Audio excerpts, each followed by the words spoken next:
يوحدنا لطريق الخير يوجهنا الله تعالى أنزله ورسول الله نحمدہ و نصلی علی رسولہ الکریم، اما بعد فاعوذ باللہ من الشیطان الرجیم، بسم اللہ الرحمن الرحیم۔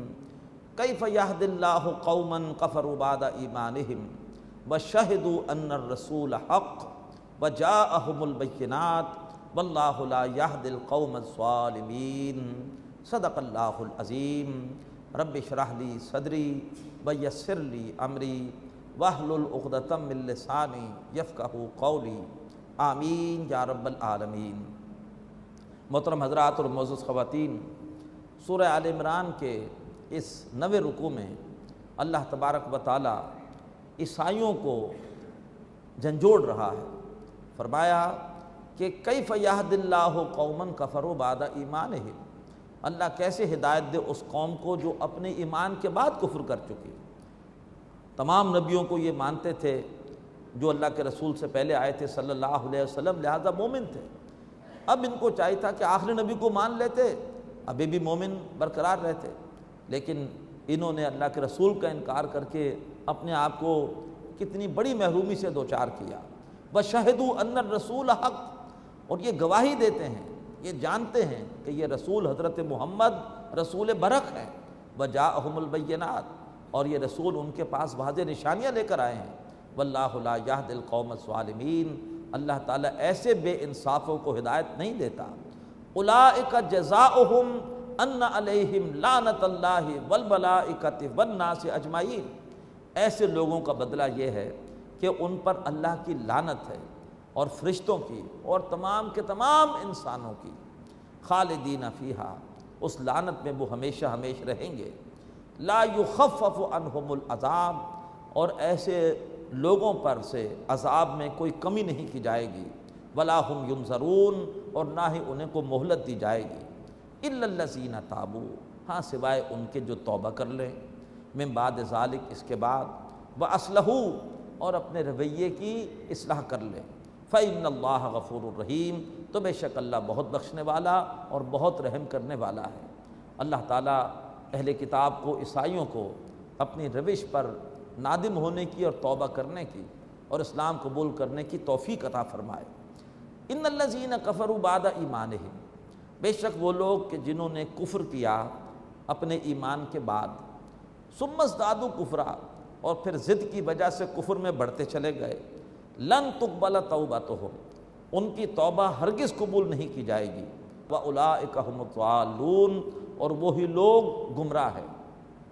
ان الذین کفروا، بے شک وہ لوگ کہ جنہوں نے کفر کیا، وماتوا وہم کفار، بد نصیب برے اس حال میں کہ کافر ہی تھے، فلن یقبل من احدہم ملء الارض ذہبا، تو ان میں سے کسی سے بھی زمین بھر سونا بھی بطور فدیہ قبول نہیں کیا جائے گا، ولا افتدی بہ، اگرچہ وہ اسے بطور فدیہ دینا چاہے۔ اول تو کسی کے پاس اتنا سونا ہوگا ہی نہیں، لیکن اگر وہ دینا بھی چاہے تو روز قیامت یہ فدیہ قبول نہیں کیا جائے گا۔ اولئک لہم عذاب علیم، ایسے لوگوں کے لیے دردناک عذاب ہے۔ وما لہم من ناصرین، اور کوئی ان کی مدد کرنے والوں میں سے نہ ہوگا۔ لن تنالوا البر حتی تنفقوا مما تحبون، تم نیکی کو نہیں پہنچ سکتے، نیکی کو نہیں پا سکتے جب تک کہ تم اس میں سے خرچ نہ کرو جو چیز تمہیں محبوب ہے۔ ایسا نہ ہو کہ کپڑے اب اچھے نہیں لگ رہے، ردی ہو گئے، تو وہ اللہ کی راہ میں دے دیے، تو یہ اس کو کبھی ثواب کی نیت سے نہ دیا کرے، دینا کو حرج نہیں ہے۔ یہ کوئی نیکی نہیں کی ہم نے ریجیکٹ کر دیے، دوسروں کو دے دیے۔ بڑی نیکی تو وہ ہوگی کہ ایک چیز انسان کو خود اپنے لیے پسند ہے اور انسان اثار کر کے وہ کسی اور کو پیش کر دے۔ اللہ تعالی ہمیں اس کی توفیق عطا فرمائے۔ وما تنفقوا من شیء، اور یہ بھی دیکھ لو کہ تم جو بھی کوئی چیز خرچ کرتے ہو، فإن اللہ بہ علیم، تو بے شک اللہ تعالیٰ اس کو جانتا ہے۔ آپ نے نوٹ کیا ہوگا کہ یہ مضمون انفاق کے ساتھ بار بار آتا ہے کہ شیطان بہت بڑا دشمن ہے۔ اول تو انفاق کی طرف آنے نہیں دیتا، اور اگر انسان انفاق کرے تو وہ چاہتا ہے کہ دکھاوے کے ذریعے سے اس کے انفاق کو برباد کر دے۔ لا تبطلوا صدقاتکم، اپنے صدقوں کو باطل نہ کر لو۔ تو فرمایا کہ اگر تم کسی چیز میں سے بھی خرچ کرتے ہو تو بے شک اللہ تعالیٰ کو اس کا علم ہے، جس کے لیے خرچ کر رہے ہو اس کو پتہ ہے۔ کوئی ڈھنڈورا پیٹنے کی، جگہ جگہ ذکر کرنے کی، تذکرہ کرنے کی، کہیں پر اس کو لکھنے کی، کہیں کوئی تصویر کھنچانے کی، کوئی اپنے نام کی تختی لگوانے کی کوئی ضرورت نہیں۔ کل طعام کان حلا لبنی اسرائیل، تمام ہی کھانے جو مسلمانوں کے لیے حلال ہیں وہ بنی اسرائیل کے لیے بھی حلال تھے، الا ما حرم اسرائیل علی نفسہ، سوائے اس کے کہ وہ کھانا جو حضرت اسرائیل علیہ السلام نے اپنے اوپر خود حرام کر لیا تھا۔ حضرت اسرائیل یعنی یعقوب علیہ السلام، انہیں اونٹ کے گوشت سے کوئی مناسبت نہیں تھی، انہوں نے اونٹ کا گوشت کا استعمال ترک کر دیا، لہٰذا یہودیوں نے کہا کہ یہ اونٹ کا گوشت ہے ہی حرام۔ اور جب مسلمانوں کی شریعت نازل ہونا شروع ہوئی، سورہ انعام میں اللہ نے بتایا کہ کون کون سے جانور حلال ہیں، ان میں اونٹ کا ذکر بھی آیا، تو یہودیوں نے اعتراض کر دیا کہ یہ ہو ہی نہیں سکتا کہ ایک شریعت میں تو اونٹ کا گوشت حرام ہو اور دوسری میں اسے حلال کر دیا جائے۔ یہ بالکل غلط جو ہے وہ بات ہے جو مسلمان کہہ رہے ہیں۔ اس پہ اللہ تبارک و تعالیٰ نے فرمایا کہ نہیں، جو کھانے آج مسلمانوں کے لیے اللہ نے قرآن میں حلال کیے ہیں یہ سارے کھانے بنی اسرائیل کے لیے بھی حلال تھے، ہاں سوائے اس کے جو حضرت یعقوب علیہ السلام نے اپنے اوپر خود حرام کر لیا تھا۔ من قبل ان تنزل التوراۃ، تورات کے نزول سے پہلے احکامات شریعت تو تمہارے لیے تورات میں آئے ہیں، حضرت یعقوب کا یہ عمل تو اس سے پہلے کا ہے۔ قل فاتوا بالتوراۃ، اے نبی ان سے کہیے کہ تورات لاؤ، فتلوہا، پھر اس کو پڑھو، بتاؤ تورات میں کہاں لکھا ہے کہ اونٹ کا گوشت حرام ہے، ان کنتم صادقین، اگر تم واقعی سچے ہو۔ فمن افترى علی اللہ الکذب، تو جو کوئی اس کے بعد بھی جھوٹ گڑے اور کہے کہ نہیں نہیں اونٹ کا گوشت حرام ہے، اللہ نے حرام کیا تھا اس کو سابقہ شریعت میں، تو فرمایا کہ جو کوئی اس کے بعد بھی اللہ پر جھوٹ گھڑے، من بعد ذالک، اس کے بعد، فاولئک ھم الظالمون، تو پھر ایسے ہی لوگ ظالم ہیں۔ قل صدق اللہ، اے نبی ان سے کہیے کہ اللہ نے سچ فرمایا۔ فاتبعوا ملت ابراہیم حنیفا، پس تم پیروی کرو ابراہیم علیہ السلام کے راستے کی جو بالکل یکسو تھے، وما کان من المشرکین، اور وہ ہرگز شرک کرنے والوں میں سے نہیں تھے۔ یہ تیسری بار لفظ آیا ہے الفاظ آئے ابراہیم علیہ السلام کے لیے، بہت بڑی سند ہے جو اللہ انہیں قرآن مجید میں 6 مرتبہ دے رہا ہے، وما کان من المشرکین، اور 7ویں بار ولم یک من المشرکین، کہ ابراہیم علیہ السلام نے کمال کر دیا، انہوں نے کسی بھی محبت کو اللہ کی محبت کے برابر نہیں ہونے دیا۔ ان اول بیت وضع للناس للذی ببکہ، بے شک پہلا گھر جو لوگوں کی عبادت کے لیے مقرر کیا گیا وہ شہر مکہ میں ہے، خانہ کعبہ۔ پہلا گھر حضرت آدم علیہ السلام نے اسی کو بنایا تھا، اور اس کے بعد حضرت ابراہیم علیہ السلام نے اسی کی تعمیر نو کی تھی۔ تو دنیا کے بت قدوں میں پہلا وہ گھر خدا کا، ہم اس کے پاس باہ ہیں، وہ ہے پاس باہ ہمارا۔ تو ان اول بیت وضع للناس للذی ببکہ، بے شک پہلا گھر جو لوگوں کی عبادت کے لیے مقرر کیا گیا وہ شہر مکہ میں ہے، مبارکاً، بڑی برکتوں والا ہے، وہاں پر ایک نماز کا ثواب دیگر مساجد کی نماز کے مقابلے میں 1,00,000 زیادہ ہے۔ اس گھر کو دیکھتے ہی انسان کی کیفیت بدل جاتی ہے، اللہ ہمیں بار بار اس کا دیدار عطا فرمائے۔ اس گھر کی وجہ سے کتنی برکتیں ہیں، وہاں پر امن ہے، اور پھر ابراہیم علیہ السلام کی دعا کے نتیجے میں دنیا کی ہر نعمت وافر مقدار میں وہاں پر پہنچ رہی ہے۔ فرمایا وہ گھر بڑی برکتوں والا ہے، وَہُدًى لِّلْعَالَمِينَ، اور تمام جہان والوں کے لیے ہدایت حاصل کرنے کا ایک ذریعہ ہے۔ فیہ آیات بینات، اس گھر میں بڑی واضح نشانیاں ہیں۔ مقام ابراہیم، خاص طور پر مقام ابراہیم ہے، وہ پتھر ہے کہ جس پر کھڑے ہو کر سیدنا ابراہیم علیہ السلام نے خانہ کعبہ کی تعمیر نو کی تھی، اس پتھر پر آپ کے قدموں کے مبارک نشان ثبت ہیں۔ وَمَن دَخَلَهُ كَانَ آمِنًا، اور جو کوئی بھی اس گھر میں داخل ہوا وہ امن میں آ گیا۔ ایک پورا حدود حرم ہے کہ جن کے اندر جنگ و جدال منع ہے۔ اب اس کے بعد فرضیت حج کی آیت آ رہی ہے، وَلِلَّهِ عَلَى النَّاسِ حِجُّ الْبَيْتِ مَنِ اسْتَطَاعَ إِلَيْهِ سَبِيلًا، اور لوگوں پر لازم ہے اللہ تبارک و تعالیٰ کے گھر کا حج کرنا جو بھی اس گھر تک جانے کی استطاعت رکھتا ہو۔ استطاعت سے مراد کیا ہے؟ اتنا پیسہ ہو کہ سارا وہاں کے اخراجات برداشت کر سکے اور پیچھے گھر والوں کے لیے بھی تمام ضروریات جو ہے وہ فراہم کر کے جائے۔ نمبر 2، اسے صحت حاصل ہو، ایسی قوت حاصل ہو کہ مناسک حج ادا کر سکے۔ اور نمبر 3، راستے میں امن و امان ہو، کوئی خطرات نہ ہو۔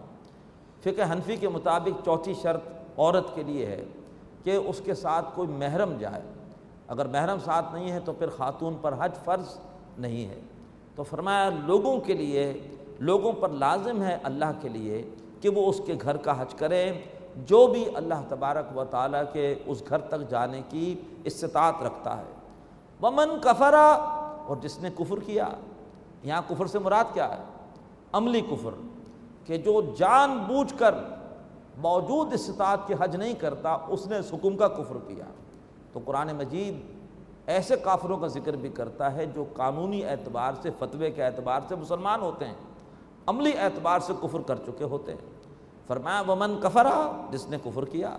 اللہ کے رسول کا بھی ارشاد ہے کہ جو جان بوجھ کر حج نہیں کرتا، مجھے اس کی پرواہ نہیں ہے کہ یہودی ہو کے مرے کہ عیسائی ہو کے مرے۔ اللہ تعالیٰ جو لوگ بھی صاحب استطاعت ہیں ان کو جلد از جلد یہ فریضہ ادا کرنے کی توفیق عطا فرمائے۔ یہ کوئی بات نہیں ہے کہ پہلے بچیوں کی شادی کر لیں گے پھر حج کریں گے، یہ کوئی شرعی عذر نہیں ہے۔ یہ فلاں کام ہو جائے پھر حج کریں گے، اگر آپ کے پاس ہے اتنے وسائل کے حج کر سکتے ہیں تو فوراً یہ ذمہ داری، یہ فرض ادا کرنا چاہیے۔ فرمایا ومن کفرا، جس نے کفر کیا، فإن اللہ غنی عن العالمین، تو بے شک اللہ تبارک و تعالیٰ تمام جہان والوں سے غنی ہے، اسے کسی کے حج اور کسی کے عمرے کی ضرورت نہیں ہے۔ قل یا اہل الکتاب، اے نبی فرمائیے کہ اہل کتاب، لما تکفرون بآیات اللہ، تم کیوں اللہ تعالیٰ کی آیتوں کا انکار کر رہے ہو؟ واللہ شہید علی ما تعملون، جبکہ اللہ تعالیٰ گواہ ہے جو کچھ کہ تم کر رہے ہو۔ قل یا اہل الکتاب، اے نبی کہیے کہ اہل کتاب، لما تصدون عن سبیل اللہ من آمن، ارے تم کیوں روکتے ہو اس کو اللہ کی راہ سے جو کہ ایمان لایا ہے۔ تبغونہ عوجا، اور تم کیوں اللہ کی راہ میں، اللہ کے احکامات میں عیب ڈھونڈتے ہو، نقص تلاش کرتے ہو، اس پہ تنقید کرتے ہو۔ وانتم شہداء، جبکہ تم گواہ ہو۔ وما اللہ بغافل عما تعملون، اور جو کچھ تم کر رہے ہو اللہ تعالیٰ اس سے غافل نہیں ہے۔ یا ایھا الذین آمنوا، اے لوگو جو ایمان لائے ہو، ان تطیعوا فریقا من الذین اوتوا الکتاب، اگر تم نے اہل کتاب میں سے ایک گروہ کی بات مانی، یردوکم بعد ایمانکم کافرین، تو وہ تمہیں تمہارے ایمان کے بعد لوٹا دیں گے حالت کفر میں۔ وکیف تکفرون، اور تم کیسے کفر کرو گے؟ وانتم تتلی علیکم آیات اللہ، تم وہ لوگوں کے جن پر اللہ کی آیت تلاوت کی جا رہی ہے۔ وفیکم رسول، اور تمہارے درمیان اللہ کے رسول موجود ہے صلی اللہ علیہ وسلم۔ صحابہ اکرام کے درمیان اللہ کے رسول موجود تھے، اور ایک اعتبار سے، معنوی اعتبار سے آج بھی موجود ہیں۔ اللہ تعالیٰ اجر عطا فرمائے سیرت نگاروں کو، محدثین کو، انہوں نے اللہ کے رسول کی زندگی کی تمام تفصیلات بڑے مسترد انداز سے جمع کر دی ہیں۔ لہٰذا اگر آج بھی ہم سیرت پڑھتے ہیں تو اللہ کے رسول کو اپنے درمیان موجود پاتے ہیں۔ ہم اللہ کے رسول کی آج بھی چھوٹے چھوٹے معاملات میں پیروی کر سکتے ہیں۔ تو فرمایا کہ تمہارے درمیان اللہ کے رسول موجود ہیں۔ وفیکم رسول ومن یعتصم باللہ فقد ہدی الی صراط مستقیم، اور جو کوئی بھی اللہ کے ساتھ چمٹ گیا بس اس کو تو ہدایت دے دی گئی سیدھے راستے کی طرف۔ اب اللہ کے ساتھ کیسے چمٹے، اس کی وضاحت ابھی آنے والی ہے۔ یہ ہیں وہ 10 رکوع کہ جن میں خطاب کا غالب رخ تھا اہل کتاب کی طرف، ان کی اصلاح، ان کی غلط عقائد کی نفی اور ان کو حق کی دعوت۔ اب اس کے بعد 10 رکوع شروع ہو رہے ہیں وہ کہ جن میں براہ راست اہل ایمان سے خطاب ہے۔ ان میں 2 رکوعوں میں ایمان کے حوالے سے، عمل کے حوالے سے بڑے اہم مضامین ہیں۔ 6 رکوعوں میں پھر غزوہ احد کے حالات پر تبصرہ ہے، اور پھر 2 رکوعوں میں دوبارہ ایمان اور عمل کے حوالے سے بڑے اہم مضامین ہیں۔ اب اس کے بعد جو 3 آیتیں آ رہی ہیں، یہ سہ نکاتی لاہ عمل ہے فوز و فلاح کا۔ اگر ہم میں سے کوئی شخص روز قیامت کامیاب ہونا چاہتا ہے تو وہ کیا کرے اللہ تبارک و تعالیٰ نے اپنے ہدایت کا خلاصہ ان 3 آیتوں میں بیان کر دیا۔ ڈاکٹر سعد احمد رحمۃ اللہ علیہ کی کتاب ہے امت مسلمہ کے لیے سہ نکاتی لاہ عمل، اس کا انگریزی میں بھی ترجمہ ہو چکا ہے، 3 پوائنٹ ایجنڈا، ضرور آپ پڑھیے، بہت عمدہ کتاب، ان 3 آیتوں کی بڑی عمدہ وضاحت۔ پہلی آیت میں ہر مسلمان بھائی اور بہن سے گفتگو انفرادی طور پر، یا ایھا الذین آمنوا اتقوا اللہ حق تقاتہ، اے لوگو جو ایمان لائے ہو اللہ کا تقوی ایسے اختیار کرو جیسے کہ اس کا تقوی اختیار کرنے کا حق ہے، یعنی اللہ کی نافرمانی سے ایسے بچو جیسے کہ اس کی نافرمانی سے بچنے کا حق ہے، کھلے میں بھی چھپے میں بھی، اپنے تمام معاملات میں، چاہے وہ گھر کے ہوں، چاہے کاروبار کے ہوں، چاہے شادی بیاہ کے ہوں، جہاں تمہارا اختیار ہے وہاں پر اللہ تعالیٰ کی نافرمانی سے بچو۔ غلطی ہو جائے تو کوئی بات نہیں، توبہ کر لو، اللہ تعالیٰ توبہ سے تمام گناہ معاف کر دیتا ہے، سچی توبہ کرو اور دوبارہ اللہ کی راہ پر چلو۔ یا ایھا الذین آمنوا اتقوا اللہ حق تقاتہ، اے لوگو جو ایمان لائے ہو پورے کے پورے اسلام میں داخل ہو، یعنی ایسے اللہ کا تقوی اختیار کرو جیسے کہ اس کا تقوی اختیار کرنے کا حق ہے۔ وَلَا تَمُوتُنَّ، ہرگز نہ مرنا، إِلَّا وَأَنْتُمْ مُسْلِمُونَ، مگر حالت فرما برداری میں۔ اللہ تعالی ہمیں اس حال میں موت عطا فرمائے کہ وہ ہم سے راضی ہو، ہم نے توبہ کر لی اور تمام گناہوں کو ہم نے شعوری طور پر چھوڑ دیا ہو، اللہ ہمیں ایسی پاکیزہ موت عطا فرمائے۔ اب اس کے بعد اللہ تعالیٰ چاہتا ہے کہ انفرادی اعتبار سے جو مسلمان آئے ہیں تقوی کی راہ پر، اب وہ آپس میں جڑیں، ایک حزب اللہ بنیں، ایک اللہ کی پارٹی بنیں، اور ان کو جوڑنے کے لیے کیا چیز ہے؟ وہ ہے قرآن۔ فرمایا وَاعْتَصِمُوا بِحَبْلِ اللَّهِ جَمِيعًا، سب کے سب مل کر اللہ تعالیٰ کی رسی کو مضبوطی سے تھام لو۔ اللہ سے چمٹنے سے مراد کیا ہے؟ ابھی اس سے پہلے آیا وَمَن يَعْتَصِم بِاللَّهِ، جو اللہ سے چمٹ گیا اس کو سیدھے رستے کی ہدایت دے دی گئی۔ اس سے مراد یہ ہے کہ اللہ کی رسی سے چمٹو۔ اللہ کی رسی کیا ہے؟ اللہ کے رسول نے اپنے کئی ارشادات میں اس کی وضاحت کی۔ اللہ کی رسی سے مراد ہے قرآن، هو حبل اللہ المتین، یہ قرآن اللہ کی مضبوط رسی ہے۔ فرمایا سب کے سب مل کر قرآن مجید کے ساتھ چمٹ جاؤ۔ تم سب کا مشترکہ مشن ہو کہ ہم نے قرآن مجید کی خدمت کرنی ہے۔ کیسے خدمت کرنی ہے؟ ڈاکٹر سعد احمد رحمۃ اللہ علیہ کا ایک اور مارکۃ الآراء کتابچہ، مسلمانوں پر قرآن مجید کے حقوق، ضرور پڑھیے۔ ہم نے اس کتاب کے حوالے سے مل کر 5 حق ادا کرنے ہیں۔ نمبر 1، دل سے ایمان لانا ہے کہ یہ اللہ کا کلام ہے۔ نمبر 2، اس کی تلاوت کے آداب بھی سیکھنے ہیں، قواعد بھی سیکھنے ہیں، اور روزانہ تلاوت کا معمول بنا کر اس کی تلاوت کرنی ہے۔ اللہ توفیق دے تو ویسے بھی تلاوت کرنی ہے، تہجد میں بھی کھڑے ہو کر ٹھہر ٹھہر کے قرآن پڑھنا ہے۔ نمبر 3، اس قرآن مجید کو سمجھنا ہے، یہ قرآن مجید ہدایت ہے۔ نمبر 4، جو بھی ہدایت سمجھ میں آ جائے اس کے بعد اس پر 2 سطح پر عمل کرنا ہے۔ جہاں اختیار ہے وہاں پر فوری عمل کریں، جہاں اختیار نہیں ہے وہاں پر عمل کرانے کے لیے اجتماعی جد و جہد کریں، تاکہ پورے کے پورے معاشرے میں قرآن مجید کے قوانین، قرآن مجید کے ضابطے وہ جاری و ساری ہوں۔ اور نمبر 5، ہم نے اس کتاب کی تعلیمات کو سیکھ کر دوسروں تک پہنچانا ہے۔ یہ ہے اللہ کی کتاب کے ساتھ چمٹنا۔ وَاعْتَصِمُوا بِحَبْلِ اللَّهِ جَمِيعًا، اللہ تعالیٰ کی رسی یعنی قرآن کے ساتھ سب کے سب مل کر چمٹ جاؤ۔ وَلَا تَفَرَّقُوا، تاکہ تفرقے میں نہ پڑو۔ تفرقہ ہے ہی اس وجہ سے کہ ہم نے قرآن کو چھوڑ دیا ہے۔ قرآن کے ساتھ جڑیں گے تفرقے بھی ختم ہو جائیں گے۔ قرآن ہمیں ایک اعلیٰ مشن کی طرف لے جاتا ہے۔ وہ مشن سامنے ہو تو آدمی چھوٹی چھوٹی باتوں کو اور فروعات کو، جس پہ ہمارے خام خواہی کے جھگڑے ہیں، وہ سارے کے سارے ہم بھول جائیں گے انشاءاللہ۔ فرمایا تاکہ تم تفرقے میں نہ پڑو۔ وَاذْكُرُوا نِعْمَتَ اللَّهِ عَلَيْكُمْ، یاد کرو اللہ کی نعمت کو جو تم پر ہوئی۔ اِذْ كُنْتُمْ أَعْدَاءً فَأَلَّفَ بَيْنَ قُلُوبِكُمْ، جب کہ تم باہم دشمن تھے تو اللہ نے تمہارے دلوں میں الفت ڈال دی۔ خاص طور پر اوس اور خزرج جنگ بواس کے ذریعے سے آپس میں لڑ رہے تھے۔ قرآن مجید آیا تو قرآن مجید نے دونوں کو ایک کر دیا، آپس میں جوڑ دیا، سارے پچھلے جھگڑے بھول گئے۔ فرمایا کہ یاد کرو جب کہ تم ایک دوسرے کے دشمن تھے تو اللہ نے تمہارے دلوں میں الفت ڈال دی۔ فَأَصْبَحْتُمْ بِنِعْمَتِهِ إِخْوَانًا، اور تم اللہ تعالیٰ کی نعمت سے ہو گئے بھائی بھائی۔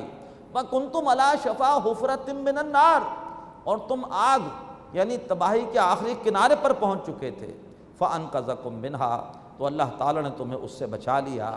آج ہمارے درمیان جتنی بھی نفرتیں ہیں زبان کی بنیاد پر، نسل کی بنیاد پر، یہ سب ختم ہو جائیں گی اگر اللہ کرے کہ ہمارا مشن بن جائے خدمت قرآن۔ اللہ تعالیٰ ہمیں اس کی توفیق عطا فرمائے۔ فرمایا كَذَلِكَ يُبَيِّنُ اللَّهُ لَكُمْ آيَاتِهِ، اسی طرح سے اللہ تمہارے لیے اپنی آیتیں کھول کھول کے بیان کرتا ہے۔ لعلکم تہتدون، تاکہ تم ان آیتوں سے ہدایت حاصل کرو، ان آیتوں پر عمل کرو۔ یہ نہیں کہ تم صرف پڑھ پڑھ کے ثواب ہی لیتے رہو یا ثواب مرحومین کو پہنچاتے رہو، بلکہ اس لیے کتاب اتاری ہے تاکہ اس سے ہدایت حاصل کرو۔ اب جو جماعت قرآن کی آئیڈیالوجی پر بنے گی، ہمارا لٹریچر، ہمارا نظریہ کیا ہے؟ قرآن۔ ہم ایک نظریاتی جماعت ہیں۔ قرآن سے جڑ کر جو جماعت بنے گی اس نے دنیا میں کرنا کیا ہے؟ تیسری اور آخری بات آ رہی ہے، وَلْتَكُم مِّنكُمْ أُمَّةٌ يَدْعُونَ إِلَى الْخَيْرِ، چاہیے کہ تم میں سے ایک جماعت ہو جو خیر کی طرف بلائے۔ خیر سے مراد کیا ہے؟ بھلائی، اس کا ذکر آگے آ رہا ہے۔ خیر سے مراد خود قرآن ہے۔ سورہ نحل آیت نمبر 30، وَقِيلَ لِلَّذِينَ اتَّقَوْا مَاذَا أَنزَلَ رَبُّكُمْ، جب متقیوں سے پوچھا جاتا ہے کہ تمہارے رب نے کیا نازل کیا ہے، قالوا خیرا، وہ کہتے ہیں کہ اللہ نے بہت بڑی بھلائی نازل کی ہے۔ وہ بھلائی ہم محسوس کر رہے ہیں۔ یہ قرآن جس وقت ہم پڑھ رہے ہیں کتنا سرور آ رہا ہے، اس سے بڑی دولت کوئی اور ہو سکتی ہے؟ کتنا بڑا اللہ کا کرم ہے کہ اللہ نے ہمیں قرآن جیسی بھلائی دی ہے۔ تو تم میں سے ایک جماعت ہو جو لوگوں کو قرآن کی طرف بلائے۔ آؤ لوگوں قرآن کو پڑھو، قرآن کو سمجھو، قرآن پر اپنے گھر پر بھی عمل کرو، اپنے کاروبار میں بھی، شادی بیاہ میں بھی، معیشت میں، معاشرت میں، اور قرآن کے قانون کو پورے معاشرے میں نافذ کرنے کے لیے سرگرم عمل ہو جاؤ۔ یہ ہے زندگی گزارنے کا اعلیٰ ترین مشن۔ اللہ ہمیں اسی مشن کے لیے اپنی جانیں لگانے کی توفیق عطا فرمائے۔ تم میں سے ایک جماعت ہو جو لوگوں کو قرآن کی طرف بلائے، یامرون بالمعروف، اور نیکیوں کا حکم دے، وینہون عن المنکر، اور برائیوں سے روکے، وَأُولَٰئِكَ هُمُ الْمُفْلِحُونَ، اور یہی لوگ کامیاب ہونے والے۔ لہذا ہمارا کام ہونا چاہیے قرآن کی طرف لوگوں کو بلانا، نیکیوں کا جہاں اختیار ہے وہاں پر حکم دینا، جہاں اختیار نہیں ہے وہاں پر مشورہ دینا۔ اگر اور کوئی نیچے ہمارا منصب ہے تو درخواست کرنا، التجا کرنا کہ بھائی خدا کے لیے نیکی کرو۔ اسی طریقے پر جہاں اختیار ہے وہاں برائی کو روک دینا، جہاں اختیار نہیں ہے وہاں پر سمجھانا، برائی سے منع کرنا۔ جہاں مزید کوئی گھر پہ ملازم ہے اور گھر میں دیکھ رہے غلط کام ہو رہا ہے تو وہ التجا کرے، درخواست کرے کہ بھائی برائی کو چھوڑ دو۔ اور اللہ کے رسول کا ارشاد صلی اللہ علیہ وآلہ وسلم کہ جو کوئی تم میں سے برائی کو دیکھے اس کو چاہیے کہ اس کو ہاتھ سے بدل دے۔ ہاں اس کی استطاعت نہ ہو تو زبان سے بدلے، اس کی بھی استطاعت نہ ہو تو پھر دل میں برا جانے، لیکن ذالک اضعف الایمان، یہ ایمان کا سب سے کمزور درجہ ہے، سب سے کمتر درجہ ہے۔ غیرت دلائی کہ ذرا اونچے درجے پر آؤ، دل سے آگے نکل کے زبان سے برائی کو روکو، اور اس کے بعد اس سے بڑی آگے ہمت کرو اور ہاتھ سے برائی کو روکنے کی کوشش کرو۔ یہ ہے اعلیٰ درجہ۔ اللہ تعالی ہمیں اس کی نہج پر کام کرنے کی توفیق عطا فرمائے۔ ہم طے کریں کہ انشاءاللہ جب ہمارے پاس قوت ہوگی انشاءاللہ ہم ہاتھ سے برائی کو روکنے کی کوشش کریں گے۔ یہ ہے وہ طریقہ کار جو اللہ کے رسول نے بھی اختیار کیا۔ جب تک قوت نہیں تھی زبان سے برائی کو برا کہتے رہے، جب اللہ تعالیٰ نے قوت دی تو اس کے بعد پھر ہاتھ سے برائی کو ختم کر کے خانہ کعبہ کو بتوں کی گندگی سے پاک کیا، اور اس کے بعد اللہ تعالیٰ کا دین نافذ کیا۔ تو فرمایا تم میں سے ایک جماعت ہو جو قرآن کی طرف بلائے، نیکیوں کا حکم دے، برائی سے روکے، اور یہی لوگ کامیاب ہونے والے ہیں۔ وَلَا تَكُونُوا كَالَّذِينَ تَفَرَّقُوا وَاخْتَلَفُوا، ان لوگوں کی طرح نہ ہو جانا کہ جنہوں نے تفرقہ پیدا کیا اور اختلاف کیا، من بعد ما جاءہم البینات، اس کے بعد کہ ان کے پاس واضح آیتیں، واضح احکامات آ چکے تھے۔ وَأُولَٰئِكَ لَهُمْ عَذَابٌ عَظِيمٌ، اور ایسے لوگوں کے لیے بڑا عذاب ہے۔ حدیث میں آتا ہے کہ ایک عالم دین کو قیامت کے دن لایا جائے گا، اللہ تعالیٰ اس سے پوچھے گا تم نے کیا کیا؟ وہ کہے گا اللہ میں نے آپ کا دین سیکھا، میں لوگوں کو سکھاتا رہا۔ اللہ کہے گا تم نے فلاں بات ایسی کہی تھی کہ جس کی وجہ سے میرے بندے دو گروہوں کے اندر تقسیم ہو گئے تھے، اور اس فرقہ وارانہ بات کی وجہ سے اس عالم کو گھسیٹ کر جہنم میں ڈال دیا جائے گا۔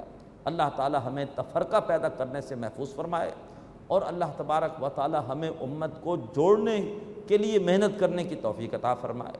اور امت کو جوڑنے کے لیے یہ مشن ہے کہ ہر آدمی ذاتی طور پر اللہ کا تقوی اختیار کرے، اللہ کا تقوی اختیار کرنے والے قرآن کی بنیاد پر باہم جمع ہوں، مل کر ایک جماعت بنائیں، اور پھر جماعت دنیا میں کسی مسلک کی، کسی فرقے کی تبلیغ نہ کرے، قرآن کی طرف بلائے، نیکی کا حکم دے، برائی سے روکے، یہی لوگ کامیاب ہونے والے ہیں۔